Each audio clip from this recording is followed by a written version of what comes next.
Hi, my name is John Whitehead. I'm an executive and leadership coach, and welcome to this week's video blog post. 20 habits that keep you from the top. 20 habits that will keep you from the top. Marshall Goldsmith listed those in his book, What Got You Here Won't Get You There. And we're into number 15. So the last 15 weeks now, I've been doing one a week, and we're at 15. And 15, as he states it in his book, is refusing to express regret. Refusing to express regret. And I'm putting my interpretation on his 20 habits. 15 for me is not saying you're sorry. Not saying you're sorry. Why don't we say sorry? Now again, we're talking about leadership roles. We're talking about being in a management supervisor role where we have employees, we have staff reporting to us. And in some of these blog posts that I've done so far, I've asked you to think back to a manager or a boss that you've had.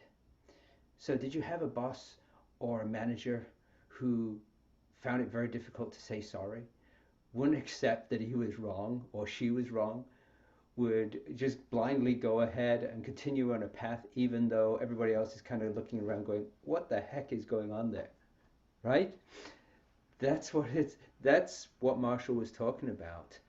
The expressing regret, being whatever egos or whatever it is that stops a person from saying, you know what, I was wrong. I was wrong about that. I'm sorry. Let's see what we can do to fix it and continue. It's about, again, it's about the self-awareness piece, isn't it? It's about understanding yourself, recognizing yourself, and recognizing, every once in a while, yeah, I'll screw up. I'm human. I'll make a mistake. And stop and say, you know what? I was wrong. Sorry. So think about this. Think about let's just think over the last few weeks.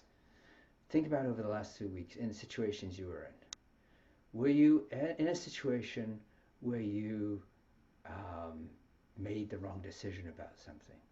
Didn't intentionally do it, didn't do it on purpose, but a wrong decision was made. And something may have happened. It may have been, just a small thing, little thing. It could have been a bigger thing, but it may have just been a small thing. Did you run roughshod over somebody? Did somebody come to you with a question and you just kind of shut them down? Just being able to, in a moment like that, did something happen? Those are the moments that I want you to think about, because sometimes they're just those little things, right? And not stopping to say, I'm sorry. What happens if that is something that goes on all the time? Somebody is unable to say sorry. What happens in that workplace? Have you noticed that maybe there tends to be a lack of trust? People, the stature of that person diminishes. Is it what other people think of them? And that's why it will hold you back from the top. Because if you haven't got your team behind you, how are you going to accomplish things? So sometimes it just means having to stop and say, hey guys, I screwed up. I'm sorry. Let's figure out how we can do this better. And that's it. Now, when I said that's simple, sounds simple, doesn't it? But I recognize it can be very, very tough. Again, especially when egos are in place, or if it's a very hierarchical organization and the boss has a stature.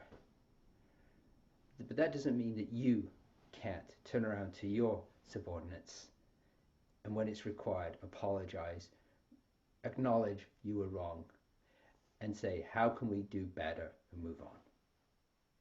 Anyway, that's my video blog post for this week. Again, please leave comments or suggestions at the bottom. If you'd like to reach out to me about any of the stuff that I've been talking about over the last 15 weeks or so, feel free to do that. And remember to sign up for my weekly blog posts